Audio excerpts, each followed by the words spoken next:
Welcome to the Beat LA podcast. My name is Matt Ferrucci. I am a writer, director in Los Angeles, and I am joined, as always, by a man who might come out of retirement to audition for our guest today, Mr. Paul Rule. Paul, how you doing? I'm good, Matt. Cheers to you. Cheers to you. Good to see you. I love our Beat LA mugs. Yeah, there you go. So take this.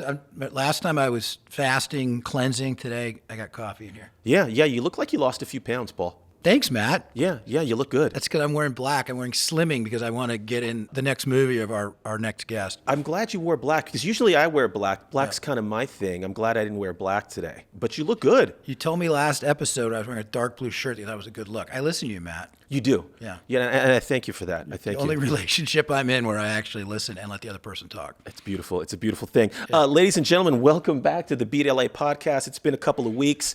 Paul, I think we should just jump right in real fast. You know, our last pod with our guest, Reggie Watkins, it was a great episode. We put out a lot of 49er clips. You know, people came at us. There was the Brock Purdy Mahomes debate.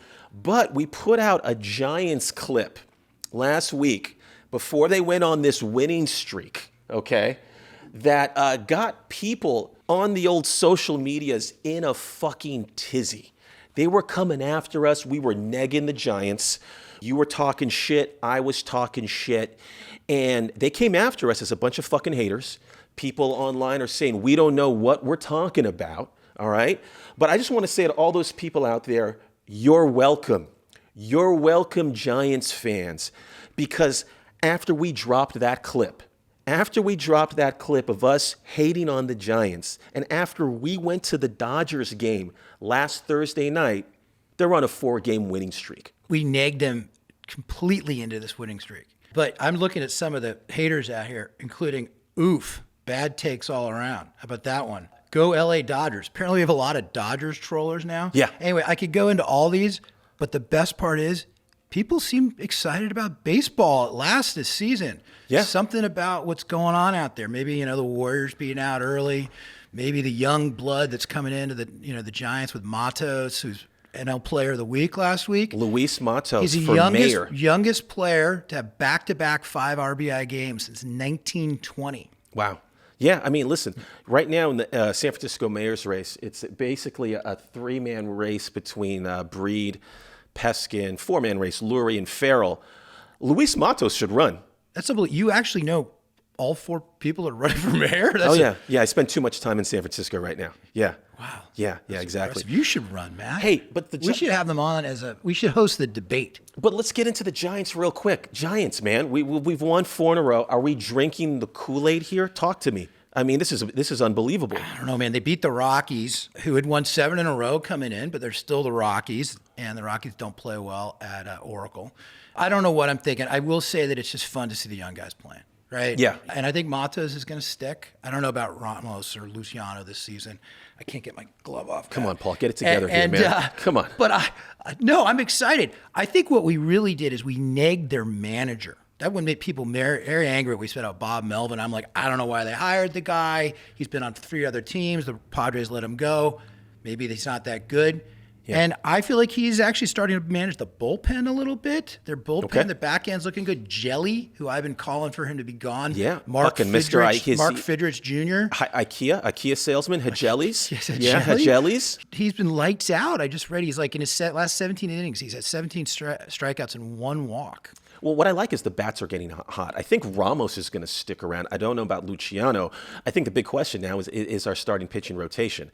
But yeah, I mean, we're setting ourselves up right now. They're 1 game out of the wild card. The NL is really bad. The problem is we have all these like Farhan guys, like Jordan Hicks he's within, I think, 5 innings of the most innings he's ever thrown, and we're in May. True. I mean, Cobb's on the 60 now, but Snell could come back angry and start pitching like the Cy Young Award winner from last year. Webb is Webb. If Hicks can just fucking hold on. And the bats are starting to come around. Look, I want to give us full credit for this. There's no question, because you say, sometimes I don't listen to you. Did you say that we were at the game where they beat the Dodgers? We were there. We were there.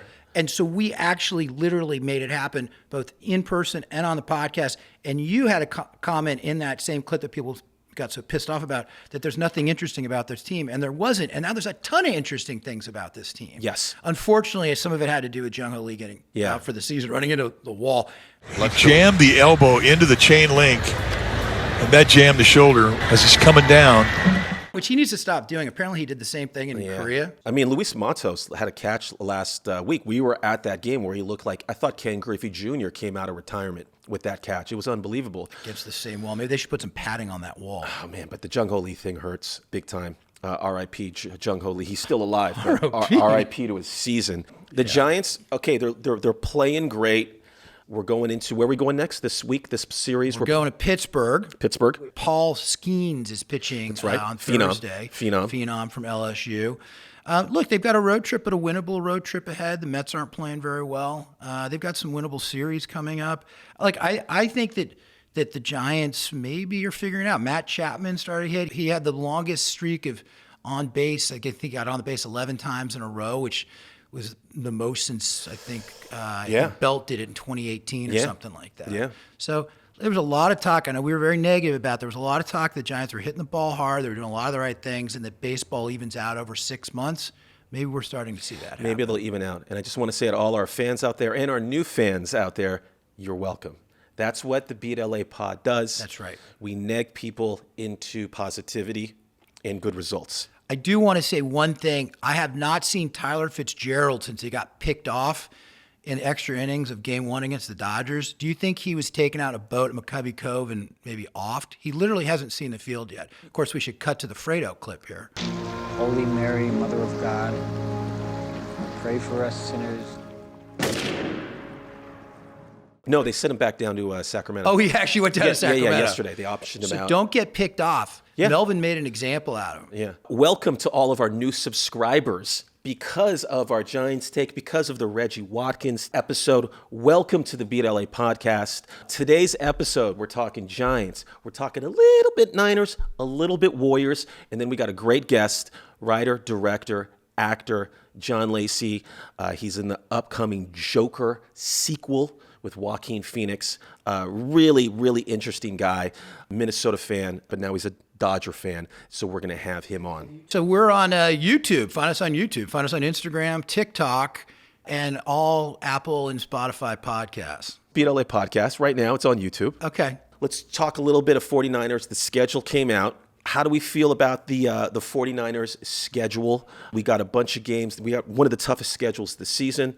Any quick thoughts on that? Yeah, I feel bad about the schedule. You've been reading all about this? I'll look at the quote here. We play 4 teams after they're coming off their bye, right? Because they have differentials on everything. We have a negative 21-day rest disadvantage and an 8-game rest disadvantage, which is the most in league history. So whoever gave us the shitty playing field, the practice field for the Super Bowl, is at it again. Listen, they didn't give us a game in London. I felt like there's a couple of other things the league office did do for us, and I think they've kind of helped us through the years with some of this scheduling. So I think this year they said they were going to fuck us a little bit. Maybe. I mean, they got back-to-back games in Green Bay and Buffalo. But we did get that 9th home game because it's. I think that's the one reason we got the 9th home game. But it is against Kansas City. There you go. There you go. Speaking of the Niners, there's not a lot of Niners news. I mean, OTA started. Is Ayuk going to show up to camp? Probably not. If he does, he's just going to be working on the sidelines by himself. Right, like Debo did in his contract negotiations. But I think the bigger issue is Luke Combs had a concert last week, and Brock Purdy and George Kittle came out on stage, cut to the clip, Nick.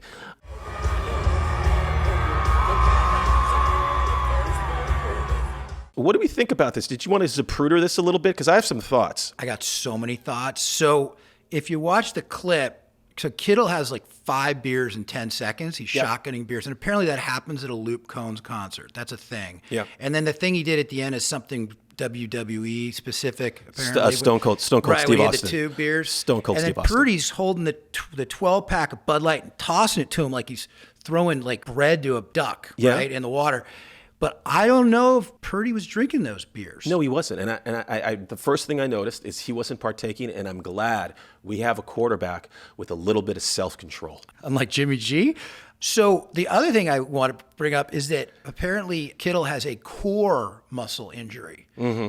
I don't know if you should be chugging 5 beers and banging your head at a Luke Combs concert in 30 seconds with a core muscle injury. Maybe it's good for your abs. Maybe, I don't know. I think he's fine. I think he's Kittle's got gonna some be fine. time before the season starts. The only thing I noticed was Brock Purdy has looked like he's put on 20 pounds. He does. He's looking a little chunky to me, actually. But I think that might be a Makes good him thing. look shorter. He's got some muscle, though. You think they so? say it's all muscle. I saw him talking about the Giants. He threw out the first pitch in game 1 of the Dodgers series, trying to get some of that Niner mojo.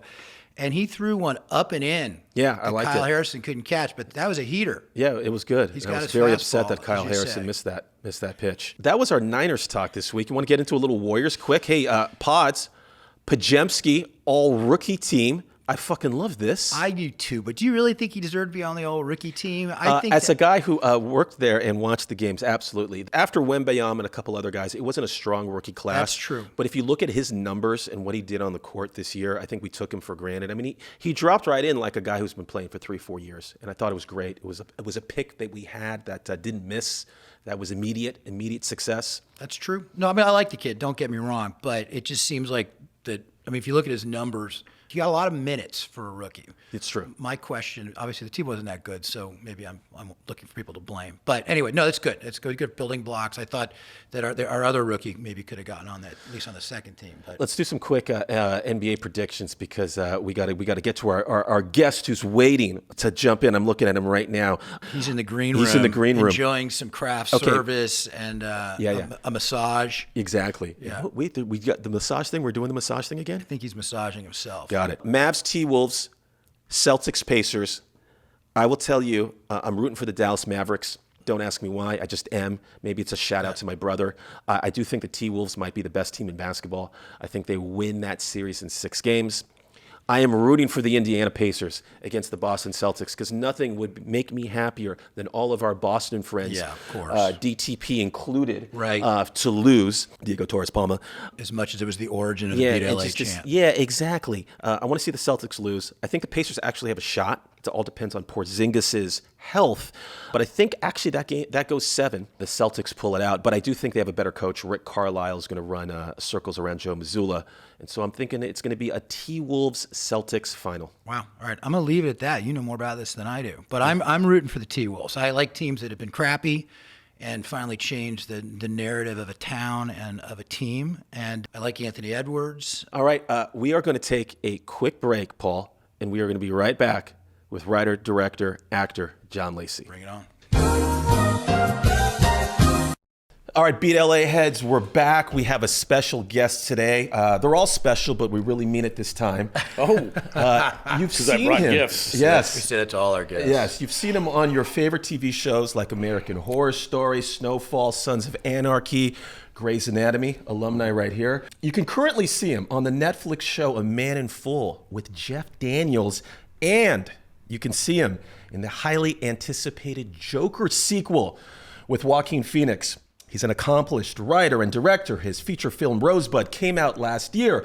But most importantly to us, he's just a diehard Dodgers fan by the way of Minnesota. Ladies and gentlemen, Mr. John Lacy. John Lacy in the house. John. Hey. Thanks. Rosebud Lane. Yeah, You like Rosebud the word. Lane. Yeah. It's an He thinks you're Orson Welles. Yeah. I've heard it. You got a little Orson going. I get that. I get Hemingway and John Huston. I get kind of a hybrid. I just of all want those. to tell everybody, John brought us cigars as a gift. Yeah. A guest who brings gifts. He gets invited back. That's what Orson Welles would have done. Yeah, we're looking at you, Reggie Watkins. Where was our gift? From Vegas. I think he brought us something from Vegas. Should we clear this up first? Can we clear up your fandom first? Okay. It's complicated. Yeah, so Minnesota, Iowa to Minnesota to LA. Who are your teams here? So grew up in Minneapolis, which means just a tormented, tortured Minnesota Viking fan. The Twins were never competitive when I was there. I mean, if you think of now that I'm a Dodger fan, the irony of being born in 1965, because of course 1965, the Dodgers won the World Series against the Minnesota Twins. Of course, I missed it because I was an infant. I left Minnesota in '87 and moved here, and of course the Twins won in '87. So you weren't there for that. They And 91. bracketed my They won in existence. 87 and So 91. I suffered through all the Twins' lean years and never saw them win. Got it. And the Vikings, like I said, have just tortured me. Huge North Star fan, hockey fan, played hockey as a kid. But as soon as I got to LA, I knew I wasn't leaving. So diehard Dodger, Laker, King fan the moment I got here, and the Raiders because Bo Jackson was here, and Jump that right team on the was awesome. bandwagon. Like But it's not a bandwagon if you own There it. you go. Yeah, sure. Because I wasn't leaving. I knew I was, unlike so many. You're like the Minneapolis Lakers. You moved here and didn't change your name. Did not change my name. So you missed out on like that Kirby Puckett, Frank Viola, Yep. Gary Gaetti, Tom Brunansky, Dan Gladden. Yep. Burt Blyleven was on those Jack teams. Morris. Wow, Blackjack. Yeah, still one of the greatest Tom Game Kelly. 7s. Tom I Kelly. know, Yeah. Chuck Knobloch. Don't forget Knobloch. Nobby. Tim Laudner. Before the yips. Knobloch before the yips. So the Vikings, though, because I always remember that 1987. Do we have to talk about the Vikings? Well, Let's that not. 1987 playoff game when they beat Hey, look, the our team, Redskins. the Niners have lost 3 Super Bowls in a row. We're starting to bond with the 4 But and the out game- with you the- guys. the- Remember that playoff game, though, when you guys beat us? We were supposed to go to the Super Bowl. Yeah. That's where Montana got benched. Young came in. Yep. Wade Wilson. Yep. Anthony Carter. Yep. You got a Anthony lot Carter of was mind clutter. amazing. Good thing you host a podcast. But then you got us back with that Steve Young 50-yard That's true. scramble that still is shown on highlights. Gets away again, goes to the 40, gets away again, to the 20, the 50, the 10. He dives, touchdown, 49ers. So Dodgers, you're a big diehard Dodger. Huge Dodger fan. I got here just in time for Kirk Gibson. I was actually bouncing. Remember the Orr House in Venice? Yeah. We were going to the Orr House. I was bouncing at the Orr House, checking IDs. I just been in LA for about a year and looking over my shoulder and watching the Dodgers on TV, and the place was packed. And that was, I remember it so vividly when Gibson hit that home run. It was a great introduction to Los Angeles. That's kind of like where were you when Kennedy got shot type of thing. Where were you Totally. for Dodger fans when the Gibson That's so home run good. happened? High fly ball into right field. She is gone. NBC had a promo for the next game. I think it was game 2. And they started it with the natural, With the music. with the music underneath. It was, I mean, as a Giants fan, it still gave me goosebumps. Do we terrible. agree? They're playing the A's. Natural's the best baseball movie ever. I go Bull Durham. I'm a Bull Number Durham 2. guy. Yeah. Number 2. And then Moneyball. I'm Moneyball. Field of Dreams. If you build it, he will come. Wow, yeah, that's popular with a lot of people. Yeah. Major League, some people, but Some that's people I like throw to, that. Matt, the we have natural. self-help corner on the show. I like to cry. It's funny. I had a pet peeve today. I want to talk about best baseball movies. I hate it when people go for love of the game. Warn me or something. I'm gonna throw a little harder than usual today. There's your warning. That just drives me. But fucking Vince crazy. Scully's in it. True, but Yeah. you know, God, I don't think anybody goes for that. Dude. there are. Watch TikTok. All these Gen Okay. Z people say for love of the game. It drives me bananas. Yeah, and then there's the old timers that still think damn Yankees. Well, that's going way back. Yeah. way back. How you feeling Yeah. about the Dodgers this year? Same as the last decade, you know. They're the best team in baseball. You know, the great thing about the Dodgers is, and there's so many things to love, is the thing about for baseball yourself, man. that we all love. It's a daily companion for 6 months, unlike the other sports where you have these days in between. Sure. Football, obviously, once a week. Basketball and hockey, maybe 3 times a week, but baseball's every day. Yeah. And the Dodgers put out a great product. If you're going to sit with a team every day for 6 months, they're a very, very entertaining team to follow for the past decade. And there's a lot to be said for that. Whether you win or lose at the end of the season, there's so many things that come into who wins the Sure. ultimate title. title. You know that well because they tend not to win the ultimate title. As you brought your own Clayton Kershaw bobblehead. But they've won recently, so Yeah. they've won a recently. knife to a gunfight. You know, Paul, he They said have something won here, and recently. I'm going to clear out for a little self-help corner here. Okay, good. John just said, you know, what he loves about the Dodgers is that they're consistent. You know, and it's like the Dodgers are that woman who shows up, and I'm not getting This is too going to far end out in an here. insult.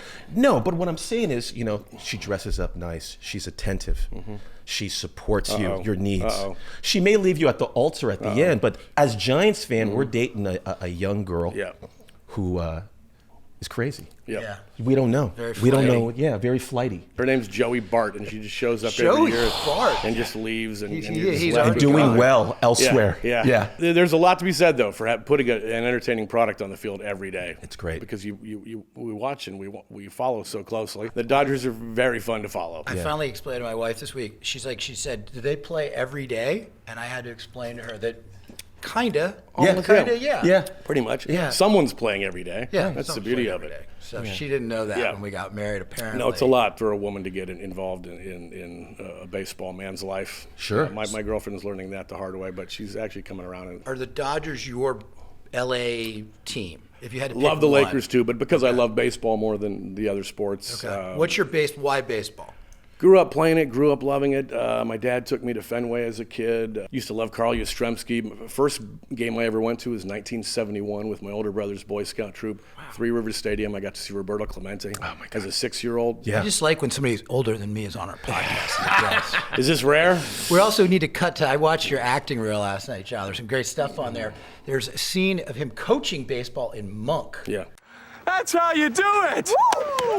That's how you do it right there, kid. Somebody get that. Those things cost $4 each. Nice hit, KD. Coach Chauncey.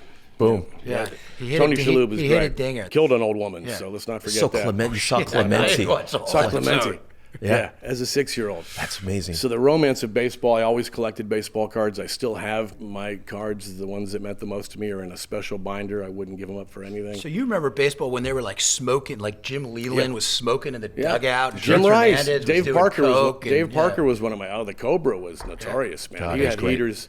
Dave Parker, man. Yeah, and he was a notorious coke addict and just always smoking in the dugout. Good old days. Right. I heard recently though that the Korean player for the Padres smokes in the dugout. He does. He quit for a while. He quit. and then he started. He Musa went on the Go? slump. Yeah, he has a real problem hitting That's the awesome, grits though. before games. Then he said, everybody in spring training, he said, I quit. Yeah, And then he had a slump. And then he had a slump, and everyone caught him in the shower. Yeah. Booing again. Yeah. So got to get it back. You saw the King, remember the King's speech? He had a stutter. They Colin told him to Firth. smoke cigarettes to help the stutter because it would improve his lung capacity. I believe sucking smoke into your lungs will kill you. My physicians say it relaxes the throat. They're idiots. They've all been knighted. Yeah, so I grew up loving baseball. Always loved it. I feel like it's just in my blood. Maybe You know it's what I miss? With all of this instant replay, we don't have any more arguments with the managers coming out like, Earl Weaver, Bobby Cox, Billy Martin. Lou Billy Piniella Martin, even. less brawls. Yeah. Because, of all these ejections and the penalties. Those were the good old days. Yeah, it already seemed so long ago that guy, was it Odor, punched Batista in the face. Odor wasn't happy. He clocks Bautista. Oh, bam! Right there. That's an all-time sports punch. Let's get back to what's most relevant then, the rivalry. How about those showdowns between Bumgarner and Muncy and Puig? Sure. Hit Those in the moments- ocean, those Muncy. moments were It's so- not an ocean, were Muncy. so It's dramatic. it's not an ocean. It's a cove. It's a bay. Yeah. So. We didn't know what we had with the Puig, Bumgarner fucking hatred. That was Yeah. the best. And Bumgarner says something to Puig, and now we go.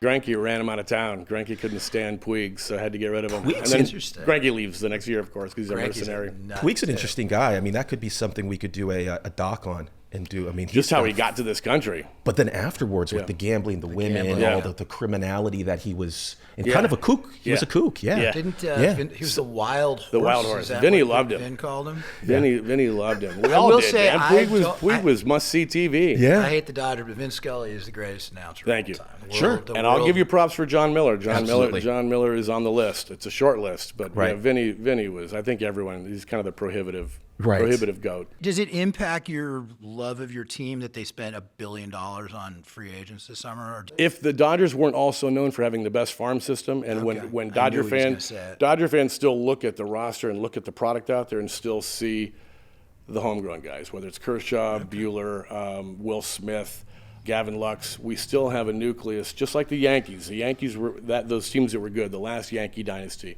the Joe Torre.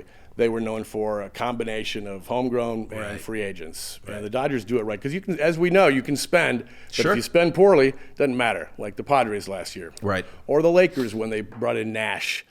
Remember that team? Nash Karl and Malone and they had Dwight Payton. Howard. Yeah, that weird team was a all-star train team. wreck. Yeah, it's a train I mean, wreck. they went deep into the playoffs, but they were just, it was fait couldn't get over the accompli. hump. They weren't going to win. Right. do you think 2020 World Series counts? Absolutely. Okay, why? For many reasons. First of all, it's in the record book as a World Series champ. Second of all, of course, if the Giants won, you'd say they did.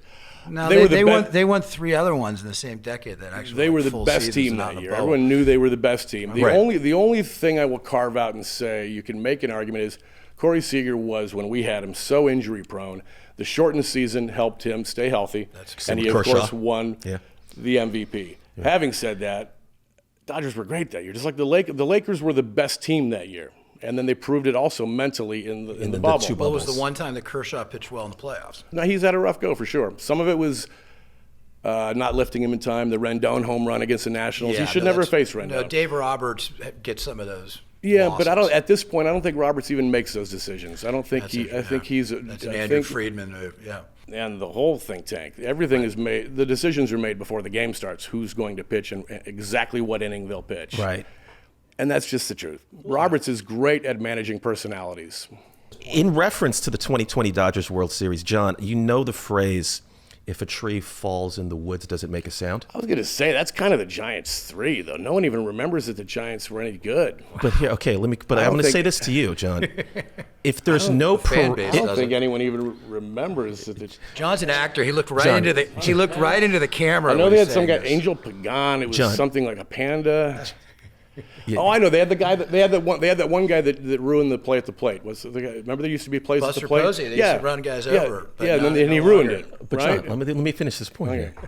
Buster Posey. Buster Posey. And he was their backup catcher, and he put his leg out, and they broke his leg. Against the Florida Marlins. And now we never get plays at the plate. 100%. I'm with you on that. That's Posey. Backup catcher. But if you didn't have a parade, does the championship even happen? If there was no parade, there wasn't a parade for the Lakers, there wasn't a parade for the Dodgers. This is my unhinged take here. Is it a championship? Every day's a parade in Los Angeles. Oh, God. Every day's a parade. Dodgers fans have all the answers. Every day is a parade, man. Otherwise, why do we live here, man? We don't need parades. This is the dream capital. We don't need parades. They're fun, but they're a little wrong. bit. We have red they're a little bit What overrated. other towns have red carpets? Parades are overrated. I do know that the Lakers won in 2020. The Dodgers won in 2020. When did the Giants win? 2010, 79, 2014. Oh, 79 was the Pirates. So we won 3 in a row. That was the We Are family. 81 was the Dodgers. When did the Giants win? Yeah. Dodgers also won in a strike-shortened season in '81, so they give a lot of asterisks. Yeah. Why do people hate asterisks? Asterisks often are very helpful. In a book, you need asterisks for clarification. That's a good point. A great baseball movie, 61 with an asterisk. Billy Crystal directed about the home run chase between Roger Maris and Mickey Mantle. A good baseball movie. Yeah. I thought it was quite good. Barry Pepper as Roger Maris. Barry Pepper and Thomas Jane as Mickey Mantle. Yeah, very good. What nerds we are. Speaking of TV and film, John, right now, I was watching A Man in Full. You're in there. How was it like working with Norman Jeff Daniels? I didn't get to work with Jeff. You didn't get to work with Jeff, no. Yeah. It was fun. We shot in Atlanta. I played the mayoral candidate, Norman Bagovich, who was very kind of Trump light, so that was fun. Ooh. And I got to spew some interesting rhetoric, and they didn't. I'm not in the show much, so don't get too excited to see me. Yeah. But I got to work with Lucy Liu, so that was cool. The arc of your film career is a lot like a lot of us. I started out as an actor, then I got into writing, learned how to edit, got behind the camera. As a filmmaker now, your career, it seems like you've done everything.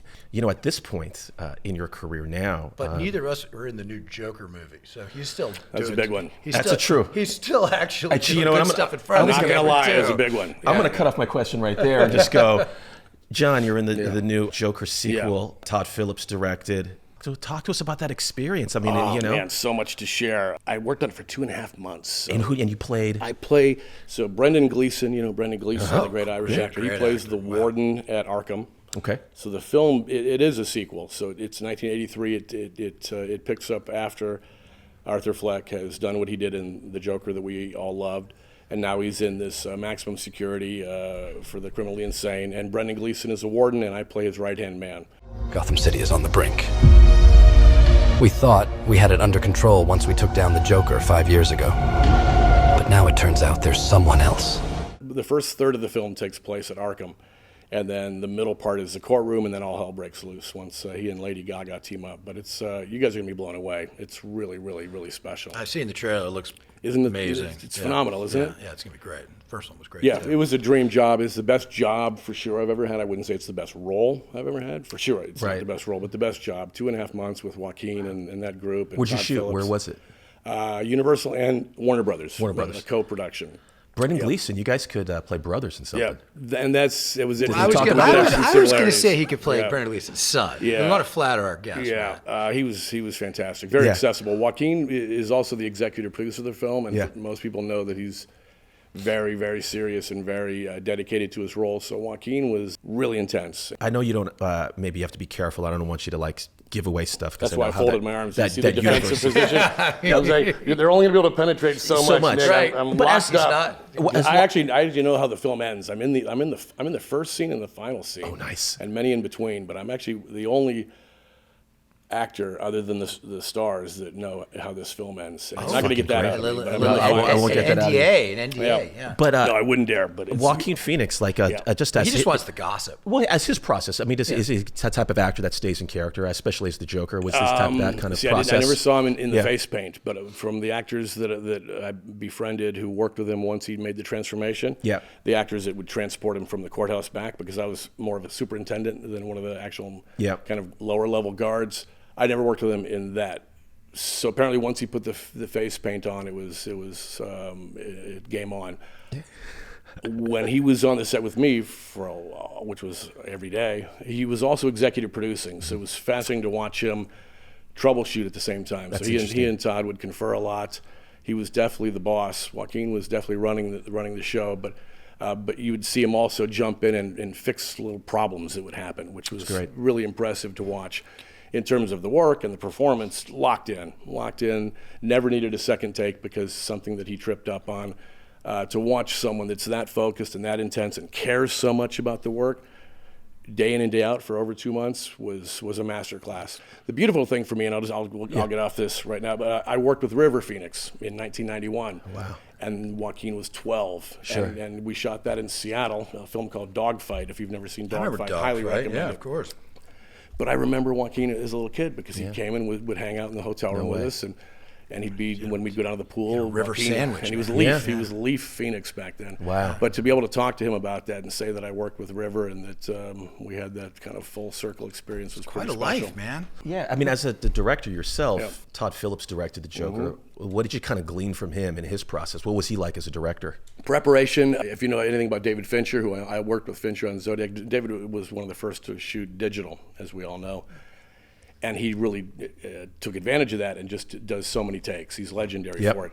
No wasted time on Todd's sets. Once he got the shot, he'd move on, and he was very decisive and prepared and great team. Right. So it was great. He knows what he wants, and I wonder if that's moved his efficiently. His comedy background, or I mean, it's the same guy. You never thought the guy that did Old School would go off and do the Joker movie, right? And Due Date. Yeah, exactly. And Hangover. Right. Yeah, no, I think when he was announced as the director for the first one, I think that was a real surprise to people. Well, he co-wrote it, right? Yep, so he invested in his own career change by writing something, which is what I did when I wrote Marry, Fuck, Kill and made Matt direct it. Yeah, very much so. You and I we're old friends, but I don't know, how did you become an actor to begin with? How did you get into this stupid business? Loaded question. Yeah. How did I? So grew up in Minnesota. We like to encourage people to not go into the business. So any kind of horror story you have. It's been a pretty awesome 3.5 decades. Went to college for sports journalism. I really thought I was going to be a sports writer. I had all these things laid out in front of me, a lot of connections from my father, who's a writer, and a lot of newspaper people in Minneapolis that my family knew. And I went to St. Cloud State, a state college north of Minneapolis, and I was determined from my sophomore year in high school on to be a sports journalist. I had Sports Center and ESPN come along a couple of years earlier. I might have looked at that and said, that's what I want to do. I think I want to be an on-air personality more than a sports writer, which, as we know, they don't make any money. You go from small town to small town. Bottom line is I got to college, and immediately the sports editor rewrote my first story. I wrote a story, I thought it was a really compelling feature article on a guy named John Kimbrough, who was our wide receiver coach for the football team. I did a little research. He played with O.J. Simpson on the year that O.J. Simpson broke the rushing record and ran for 2,000 yards for the Bills. We talk about O.J. every episode. We do. Yes. The sports guy, he rewrote it and put my name on it. And I read it and said, this isn't my opening paragraph. I never would have written this. Right. And I literally, as a freshman, said, you don't rewrite what I write. And I walked out, kind of a take your job. I'm going to go to Hollywood and have everybody rewrite everything. I hung out for 2 years and partied. And then I've never had to do that because you're a more established writer than I am. Moved to Hawaii for 2 years. And it was waiting tables in Waikiki that I suddenly, like an epiphany, it hit me that I had the ability to entertain tourists and talk to them about what was happening on the island. And I said, yeah, I think I'd be a good actor. And I never looked back. Moved to Maui for a year, saved some dough, moved to LA in '87, and just decided to stick a flag in the ground, and I'm here to stay. He was before Chris Pratt. That's kind of the Chris Pratt story. He was a waiter in Hawaii. I didn't know that was the path. And he was waiting on some industry people that said, you know, you're kind of funny. And then he's like, maybe I should go to LA, but he was a waiter in Hawaii. I didn't know that. I love Chris Pratt. So wait, 87. That's really a good story. 87, you can cast him your next movie. You can reach out to him about that. Yeah. DM him. So he's a big fan of the podcast. I'm sure he'll hear this. Yeah. 87, you come to Hollywood. I got a residual check yesterday for my first job. It was a show called Haunted with Matthew Fox in like 01. I played a sheriff in that. And it was for 1 cent. What was your first acting job on TV? Like that one job where you General Hospital was the first time I spoke. I had one line of dialogue on General Hospital, but I'd already done 2 commercials. So I did a couple of commercials right out of the General gate. Hospital, okay. Yeah, and then I rattled off a bunch of sitcoms. I did Doogie Howser, which wasn't technically a sitcom, but stuff like The Family Matters with Urkel. Did I do that? And then a TV movie called When He's Not a Stranger that I thought was really good. Then I booked Dogfight. In 1991, Warner Brothers film, Marion Doherty, the legendary Marion Doherty, had me in her office and did the old school casting across the desk from Marion Doherty. And I got the role opposite River Phoenix. And I thought that was going to be a game changer. Didn't necessarily move the needle for me. Yeah, but the first time on TV that was of any consequence was General Hospital, 1988. I did a General Hospital in like 05. Yeah, I did. I played the. I thought you guys should have a drinking game. I put Carly in the panic room supporting roles while I was bugging the house. You brought up Zodiac. Fincher, one of our favorite directors here. Good reason. Yeah, on Zodiac. I mean, Fincher's just great. And I mean, back then, you touched on it a little bit. He was already doing what he was doing. Yeah. Like many, many takes, being super meticulous. You played one of the Zodiacs on that? Played one of the suspects. Do you remember the film well? Yeah. I played the suspect who drove Ione Skye around the highway and tormented her and said I was going to kill her baby. Oh, shit. I pull her over on the side of the road. I tell her that she's, one of her tires looks wobbly. And then I go ahead and loosen the lug nuts and make it worse so that when she drives away, the tire falls off completely, and now she needs me. So I set a trap for her. It's really scary shit, man. Nick, cut to the clip. I didn't know you had a baby. Oh, is that okay? The more the merrier. You only see me in bits and pieces. Yeah. And even my voice, they intercut my voice with John Carroll Lynch. And then there are moments by the lake. Remember the grizzly scene by the lake with the hoods? And my voice is in that scene. So Fincher did a lot of stuff to keep the audience off balance, to not be able to maybe put their finger on who the killer was. Yeah. But a great project. Up north. One of the most memorable projects ever in terms of actor-director experience. What I learned and what I witnessed from David Fincher has stuck with me for 25 years. Well, now as an actor, you say director. Now you're getting in. You're not getting into. You're about to direct your 3rd film. Just finished. We're in editing. Tell us what you just shot. Tell us more about it. I think to appreciate or to understand where I'm coming from with everyone asked about you, it helps to know what Rosebud Lane. Rosebud Lane was my 2nd feature. It was very much about my love of Hollywood and films and talking movies. And it's a father-son story about a father who had a location scout fling decade earlier with a gal in a small town in North Carolina and forgot about it. And the little boy at age 10 now reaches out to him in Hollywood and says he wants to get to know his dad. So this guy is, he's 50 years old, director in Hollywood, and travels cross country and gets to know his son, and they have the common language of cinema. So that's Rosebud Lane. That's what I love about Hollywood. And I said, I got to clear my conscience and now make a film about what I hate about Hollywood, which is the stuff that we all hate, I hope. And I watched the Kevin Spacey documentary last night. I almost wish I hadn't because it put me in such a sour mood. The Predators, the Harvey Weinsteins, the casting couch, the child, the way, I don't know if you've seen Quiet on Set, the Nickelodeon documentary. I know about it. That stuff sickens me. And it just, it makes me ashamed to be in this industry. So everyone asked about you as a story of Jack and Simone was a child actress who worked on a TV show called Goin' Bananas when she was a kid, and she was molested by the boy who played her older brother on the show, and then goes on to have a career as a B actress in Hollywood, and I'm her producer. And the film is about these 2 aging Hollywood relics who are trying to remain relevant in Hollywood, and finally my character pushes her a little too far in the sexual objectification arena, and things blow up. I think you're going to love it, though. Yeah. It's very good. I'm very, very proud of it. What's it called again? Everyone Asked About You. Everyone Asked About You. Sounds like you're hitting your stride, man. Very much. Yeah. Thank you. Yeah. I feel I'm in a good place. Yeah. Very good place. I love what I'm doing. I continue to surround myself with great people. Yeah. And teach acting. I have my own studio of actors, and I put them to work every chance I can. Gotcha. And just continue to write. And I knew I should have brought my headshot, Matt. Yeah, no, find it. Headshots are a thing of the past. It's just about Paul, being in maybe the that's why I'm iPhone. not working. Paul, do you want to get back into class together? We could do scenes. We could every do Tuesday night. We could Glenn Ross. We could do you guys. We could do Meisner. What are True you? West. We could. Please don't do True West. I've seen it too many times. Should we do a Meisner exercise? Or no, that's a blue sweater. That's a blues. You look handsome. I look handsome. Yeah, my actor said all the time that amused you. That cracked you up. That cracked me up. Yeah. Now you're trying to get serious. I know. I'm in my thing now. Let's start doing animal exercises. Is it John Lacy Studios? What's it called? Lacy Group. Lacy Group. Lacy Group Acting Studio. Been doing it for 10 years. That's awesome. Yeah, thank you. Yeah. No advertising, all word of mouth. People find me how they find me, and we have a good. I watched Rosebud Lane last night on Prime Video. So whatever, if you get 2 cents from that, that's from me. I'll be lucky to get 2. Okay. Yeah. John, you're a big cinephile, and we do a segment at the end of this podcast every week called "Best Things We Saw." You seen anything lately that you're digging? The new Planet of the Apes. You like that? Fantastic. Yeah, wow. Because it throws a lot of nods back to the original Charlton Heston one, which is what I've been waiting for from this new reboot franchise, which just hasn't done much for me. But this one is really don't miss it. I thought the best film of last year was Godzilla -1. Godzilla -1. That was the Japanese. Fantastic. I heard it was great. I haven't seen it. If you want to go more obscure, Netflix, a Taiwanese film called The Cities of Lost Things. Are you Memento fans? Yeah, sure. Oh, yeah. Closest thing I've seen to Memento since Memento. Cities of Lost Things on Netflix. Okay. Really, really, really great. But no one ever listens to me and watches it.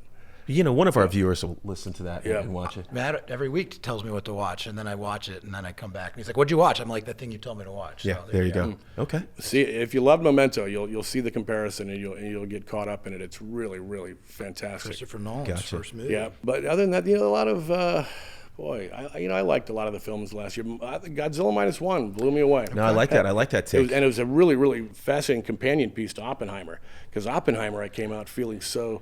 So you didn't do the Barbie Oppenheimer. You did the Godzilla I thought that was Oppenheimer. So you did. offensive. You did. I just thought that was so tacky to combine those two films. Holy shit! Yeah. No, I like the Godzilla Oppenheimer thing. It's more of a destruction kind of vibe. So Oppenheimer was how you feel every time the Dodgers lose in the playoffs. You're trying to get the last dig in here before we wrap up, right? Go there? Yamamoto looked pretty good last night, man. Yeah, Yamamoto. He looks like. Does look good. He looks like Tom Cruise in Shogun at the end of Shogun. -2. Can I say that? Can I? I just said. We'll keep it in. That's awesome. Yeah. I'm sensing a lot of Dodger envy is what I'm really getting from this. There's a lot of Dodger It's kind of envy. like the Lakers, how they felt about the Warriors those last, that kind of dynasty run we had. That was a good run. Here's what I will say about the Warriors. They were fantastic. A lightning in a bottle. The fact that they were able to have Steph and Clay go, and they will go down as the 2 best perimeter shooters of all time, but to have them both on the same team, I don't know how that happened. Yeah. But you have to admit, until very recently, it kind of ruined the game for about 5 years because every team tried to duplicate it. And watching teams chuck up endless three-pointers is bad basketball.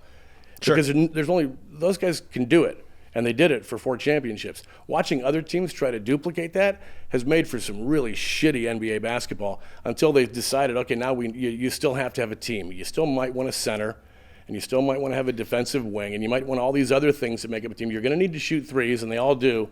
But they're not just chucking them. Well, they still are kind of chucking them constantly. It's more fun than watching Doncic and look at these guys back into the lane. I'll say this. Dribble. I'll say this. The next time we have John on, this is a deeper conversation. We're going to talk about how Steph Curry ruined basketball. John, it was a delight to have you on. Yeah, you guys Paul? are great. Paul, would you like to wrap this up here? No. I just want to say it's great to see you, John. Good excuse for us to hang out. Hadn't seen him in a few years, but again, we go way back. Thank you, brother. Yeah, nice to meet you, Matt. Nice to Nick, meet you. Thank you, brother. Yeah, and everyone, hope it's all in focus. Go on to Amazon, Rosebud Lane, and he's got a film coming out soon on the festival circuit. Everyone asked about you. There it is. Starring Rachel Bailey. We'll be right back with anything we saw. Thanks, guys. Thanks, John. Fun. Yeah, Good thank you, stuff, John. All right, we are back. That was a great interview with writer, director, actor John Lacy, one of the most fascinating men in the world. And he could have probably auditioned for those commercials. He could have. I've known John a long time. didn't always look like, I don't know, what's the good comp? You said Brendan Gleeson. Brendan Gleeson's like 80, but... No, but he also had like a Michael Madsen vibe. Oh, totally. Yeah, you know what I mean? Yeah, did you agree with that, Nick, a little bit? Yeah, sure. Also, I'm going to say this on the pod because I'm a very comfortable What's man. your favorite Michael Madsen movie? I mean, just any of the Tarantinos. I'd probably have to go to Reservoir Dogs because he cut the guy's ear off. All you can do is pray for a quick death, which you ain't gonna get. Mr. What, do you know? I never remember who's what color. Was he Mr. Pink? I think he might have been pink. Or Mr. Blue? Oh, you know what I wanted to say about John Lacy? Yeah. Guy smelled great. Did you get a whiff? I did. You know what he smells like? He smells, other than just handsome, he smells like a cigar. I saw him out in front of the studio, and he was smoking a cigar. And then, as you know, he gave us cigars. But also, he had like a little. It was like an old school aftershave, like an Old Spice Aqua Velva. Aqua Velva. Like my dad back in the fucking day, or some shit. You Wow. know? Yeah. Smelled good. That's great to know. I'm gonna start wearing more aftershave. Well, note to future guests: make sure you shower and All right. deodorant. All right, let's get into this right now, folks. First off, we got to say that this show is brought to you by PetProSupplyCo.com. Pet Pro Supply Co. Go there for all your pet needs, from dog cages to cat trees, little cages and toys for your possums, squirrels, or raccoons in the backyard that you can't get rid of. And you're like, hey, maybe I want them as pets. Go to PetProSupplyCo.com. They've changed the code. It is now BeatLA10 to get 10% off. Paul, do you have any pet peeves this week and or pet pleasures? God, you know, I love a segue. So, okay, I think it's a pet pleasure. So there was a great article in the Wall Street Journal last week about minor league baseball teams and how they promote themselves. Okay. And one of the teams is called the Trash Pandas. I know you know these what guys. a trash panda is? I A know. trash panda is a raccoon. Yep. So there you go. Look at you. We're like a old married couple. You know exactly what I'm thinking. But specifically, it's great because I read that the Dodgers, the Rancho Cucamonga Chiquetas, apparently, so there's this trend that all these teams are getting like porny, sort of sexual sounding names. Like there's the Cream Daddies or something like that. Yeah, they're good. They're a good and team. So the Rancho Cucamonga Chiquetas actually means masturbation in slang in Mexico.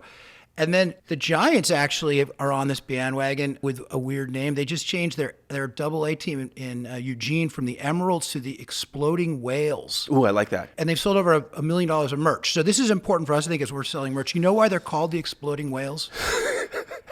No, I don't. Because in the 70s, a whale got beached on a beach in Oregon, and they couldn't get it off the beach, so they shoved it full of explosives. Yeah. And blew it up. Fucking love it. And apparently, like, whale blubber was like landing on cars like a half mile away. yeah. It was just a fucking shit show. Yeah. Yeah. I love that. That's a pet pleasure, Paul. Pet pleasure. I love that you brought that I up. fucking love minor league baseball. Can we get a pronunciation check on the what was it again, Paul? Chiquetas. I think 5 years Spanish. I think it's Chaquuetas.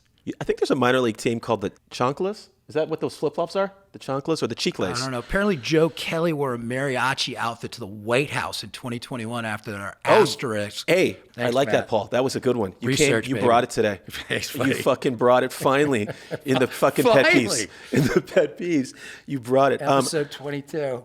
I got. Will Clark was my favorite player. So You know I what's had to funny? bring up 22. I had like 3 coming in, but I know we're kind of pressed for time. It's funny that we brought up the best baseball movie takes. Yeah. That was my pet peeve because there's a lot of that flipping around on TikTok right now, and I was very upset with some of these takes on what the best film was. I love that he said The Natural, Bull Durham, we're Bull Durham. You're a Field of Dreams guys. I'm not all of them, but yes. Yeah.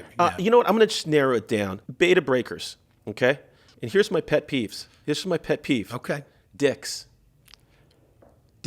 I'm sorry.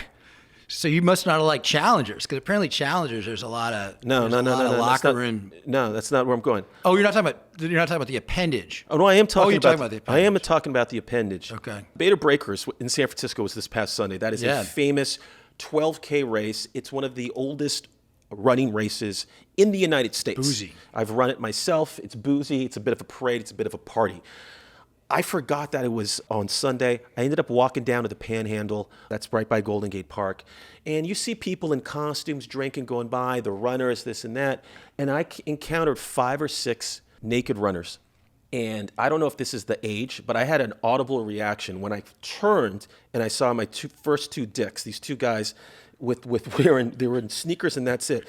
And I said, "Good Lord." I said, "Good Lord." And I think I mumbled as I was walking away, like, "Fucking Jesus Christ, put some fucking clothes on." That's what I said, Paul. First, okay, so I ran it. Princeton has a tradition where the first snowfall of the nude Olympics. So I've actually done a version of what those guys are doing, but I also was wearing a beanie. I think I'm getting old. You said "Good Lord." I said, I don't "Good think you Lord." say "Good Lord" if you're not at least 40. I might have said "Good God." Good Either God, way, yeah. I think I'm veering a little left or right of center with some of my things Just right like now. those guys were probably hanging left or yeah, that's right my pet peeve. of center. All right, Yeah. folks, if you have not already come back into the pod, you can come back into the pod again for the best things we saw. This is the segment of the podcast where we talk about the best or worst things that we saw this week. Paul, would you like to go first? Or did you want me to? I watched a lot of Giants baseball because they were winning. You do realize this is a segment of the pod we have every week. I understand. So I started watching Fargo, which I really like. We've already talked about that. I actually did my research, and I watched Rosebud Lane, and I watched John Lacy's reel from 2013, where he was in House and other great shows. That's just par for the course, though. That's just like research on the guest. That's true. Anyway, you're better at this. And John just gave some great movies. I knew he was going to bring stuff. Dude, I was too busy reading about the Chiquetas. That and was the okay. exploding whales. No, I got you, Paul. Okay. I'm just trying to make for good content right now. Thanks, buddy. Yeah. I appreciate it. Here, I got a couple of things just for folks right now. They're like, what do I do? I'm surfing. Nothing looks good. I can tell you what not to click on, and I hate to be a hater as an artist myself, but I watched Unfrosted, the Jerry Seinfeld film about the Pop-Tarts. It might actually be so bad you have to watch it. I've never seen a film wink at the camera more. And I think Jerry Seinfeld, the moment has passed him a little bit, or he's just leaning into what he is now. But the movie blew my fucking mind, Paul. Like, they should just be breaking the fourth wall and doing the entire movie like this. It's ridiculous. I don't even know how to describe it, but it's actually so ridiculous you might need to check out Unfrosted. Watch the first 20 minutes and text me. Okay. I know it's about the making of the Pop-Tart. Right? But it's also like revised history in a way that makes no sense. Hey, look, if you got $1 billion, you can make any shitty movie you want too. That's true. I know we're big fans of The Bear. Season 3 is premiering next month. It's right around the corner. If you're a fan of The Bear, there's a show out of the BBC. It's called Boiling Point. Okay. And it's based off of the film with Stephen Graham, done in one take about a restaurant. It's 5 episodes. It's on Netflix. It's about this restaurant in London. It's fucking insane. If you're a fan of The Bear, check out Boiling Point. And I just got a bit of news right before the pod. Breaking news came across my feed, Paul. It's going to blow We need like your a mind. breaking news thing. Breaking Nick, news. will you insert like a da-da-da kind of thing? Yeah. Breaking news, Paul. Your favorite show of last year, Succession, just got renewed for season 2 today. My favorite show of last year. Today. I can't even tell our audience what to watch. I can't remember what I watched. Drops of God just got renewed no way. for They're gonna have a second season. I thought it was like limited series. They're going to do like a totally, like what happens now? I thought they've summed it up nicely. No, well, she... Whoa. Spoiler alert. Yes. That's brilliant. So I told you a show that I hated, which was The New Look. The New Look was everything that Drops of God was not. Mm-hmm. So go watch Drops of God if you haven't watched it yet. Yes. That's my what to watch, man. Paul, any shout outs? Yeah, I went to Joey Kanada's birthday up in San Francisco. Joey, Aaron White went up there. That was a good time. I'm heading off to Princeton reunions this weekend, Matt. I can do a remote from there if you'd like. But no, not a lot of shout-outs. Again, John Lacy, thank you. Nick, thank you for being here. Thanks, Diego Torres-Palma. A lot of the same ones. I need to meet some new people. Hey, I met a good buddy of yours. I want to shout him out. Who's the guy at Pixar Animation? We hung out with Dave Suter. Dave Suter in the house. It's great to meet you, Dave Suter.